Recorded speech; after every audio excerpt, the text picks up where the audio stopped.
Attention, la vidéo qui va suivre est l'œuvre d'une personne curieuse qui croise les sources avec ce qu'il pense et ne prétend pas définir la vérité universelle. Merci. Bonjour, bonsoir, ici Candide et cela fait déjà un an que je commence par ces mots pour parler d'un sujet dont j'ai envie de parler. Et donc, le sujet d'aujourd'hui sera un sujet qui n'a aucun lien avec le développement durable, car aujourd'hui on va parler de tout ce qui tourne autour de la surveillance. C'est un sujet qui est vaste et véritablement complexe. Et oui, complexe, c'est quand c'est plus complexe que complexe. Ce qui fait que j'ai quand même plein de choses à dire, je pourrais donc pas parler de tout, ce serait beaucoup trop long. Du coup, malgré que tout le monde sache ce que c'est que d'être surveillé, on va quand même poser une définition pour être clair. La surveillance ou monitoring en anglais est le fait d'être observé pendant un certain temps afin de juger ses actions. Merci Klimpy. J'ai donc pour cette vidéo divisé le sujet en deux catégories. D'abord, je vais parler des faits. Comment ça se passe dans le monde? Quelles sont les lois qui régissent la surveillance? Et ensuite, je passerai à la partie théorique, où je vais prendre ces faits pour les analyser. Du coup, on commence par pas la Chine.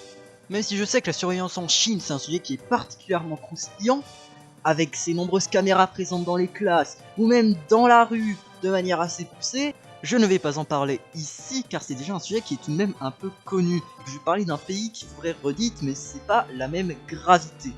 On va donc plutôt commencer en parlant de la France. Eh bien oui, pourquoi pas. C'est pas trop loin, à part pour d'autres pays. Mais au moins la France, je suis sûr que ça parle à tout le monde. Je refuse cette blague.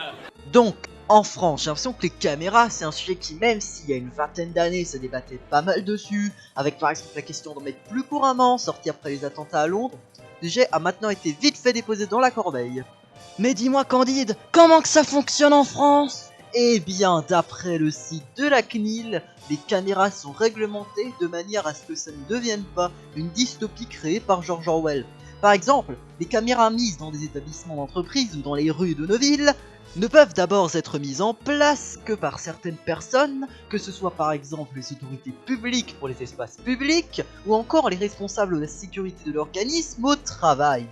De plus, ces caméras ne peuvent pas filmer les employés lorsqu'ils travaillent, mais à peu près que les couloirs et 2-3 autres pièces qui concernent pas trop les employés. Tout cela a été stipulé dans l'article 13 du RGPD et l'article 104 de la loi Informatique et Liberté. Maintenant qu'on sait comment ça se passe chez nous, on va passer à un cas plus croustillant, l'Angleterre. C'est un pays voisin et pourtant c'est pas très connu. L'Angleterre c'est le second pays où il y a le plus de caméras dans le monde, évidemment après la Chine. D'après le site Count Camera, il y a pas moins de 500 000 caméras rien qu'à Londres. Énorme. Ces caméras sont pour la plupart gérées par l'État, notamment la quasi-totalité à Londres. Mais dans d'autres villes, certaines entreprises non gouvernementales ont décidé de s'en occuper. Au niveau de leur fonctionnement, d'après le site du gouvernement du Royaume-Uni, les employeurs doivent d'abord spécifier aux employés s'ils sont surveillés dans leurs locaux de travail et si les mails et les appels personnels sont autorisés pour des raisons de vie privée. Cependant, la surveillance c'est un cran au-dessus de la France car ça implique que l'on peut surveiller les employés lorsqu'ils travaillent, mais en plus on peut regarder l'historique de leur ordinateur et leur sac. Comme ça, les employés sont au courant. Toute cette surveillance est toujours régie d'après le site de leur gouvernement par la Data Protection Act. Cette loi explique que les données doivent être utilisées uniquement pour la sécurité et contre les crimes et ne peut être gardée plus longtemps que pendant le temps qu'ils en ont besoin. De plus, les informations dites sensibles, comme la religion ou l'origine ethnique, sont plus protégées parce que je suppose que sinon les autres personnes pourraient avoir du jugement à leur égard. Bref, je m'égare.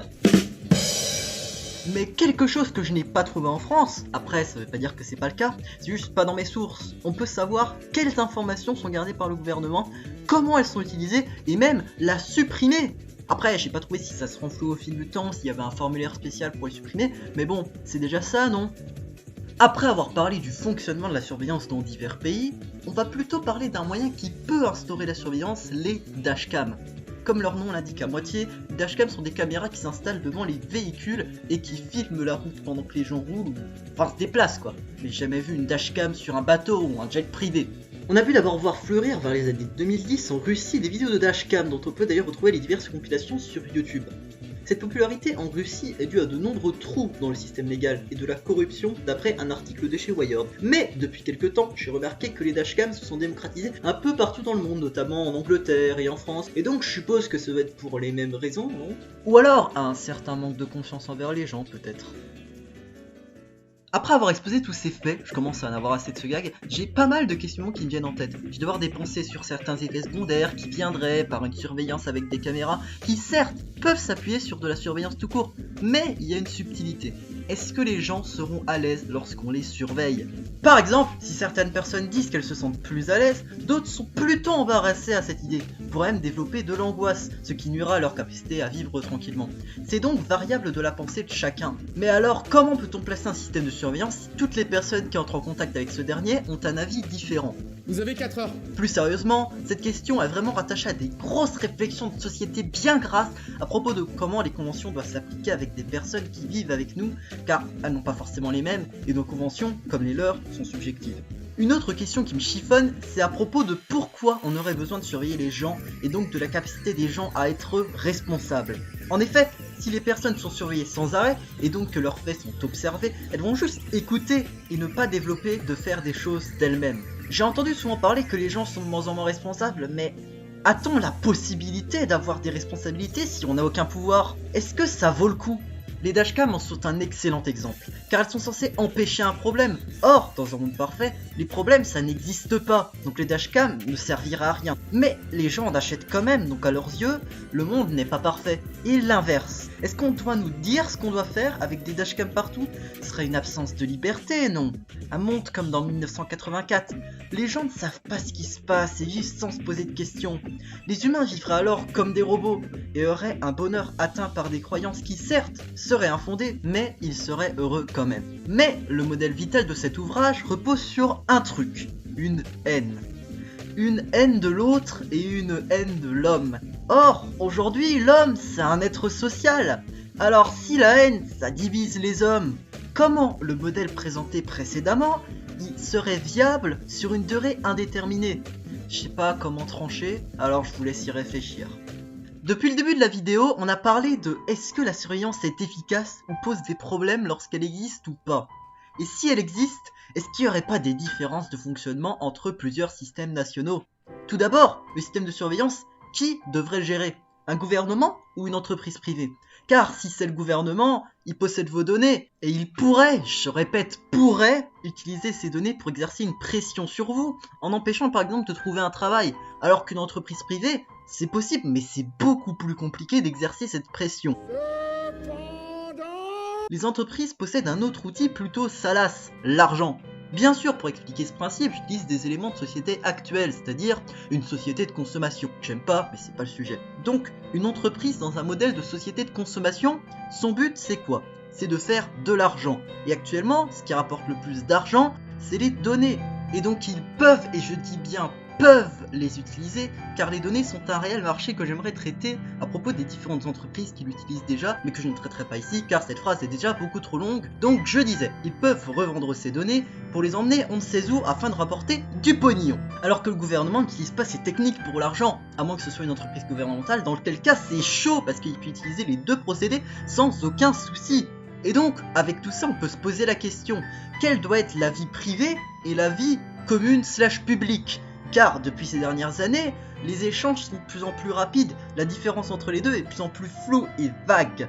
Surtout dans des métiers comme les influenceurs, car les gens peuvent se dire que Internet c'est comme une échappatoire, un confident, mais en fait Non. Et des fois, la vie publique, comme par exemple le travail, peut se mêler aux réseaux sociaux et créer du cyberharcèlement. Mais là encore, c'est si la haine existe dans le monde. Sauf qu'on a prouvé que oui, elle existe. Donc voilà, c'est quand même un peu dommage de relier les humains comme ça. Après, faut pas que voir le mauvais côté sans le négliger non plus. Les liens sociaux, comme je l'ai dit précédemment, permettent d'améliorer les conditions de vie des humains. Mais si elles rationalisent leur folie, alors elle nous mènera à notre perte. J'ai 2-3 choses à dire. Déjà, merci d'avoir regardé la vidéo, parce que c'est une vidéo qui m'a pris vraiment longtemps à faire. Enfin, je veux dire quand même 9 fois, c'est assez énorme. Et aussi, je fais partie du projet Tubocat, donc vous pouvez trouver le lien de la page Steam en description. C'est un mode basé sur Hearthstone qui du coup est disponible sur Tabletop Simulator, où il y a, ça parle de même français, enfin c'est le fun. Et évidemment, les remerciements spéciaux, d'abord à Turnut pour la musique que vous entendez actuellement en fond, et les gens chez Daniel V pour des conseils de script et de montage.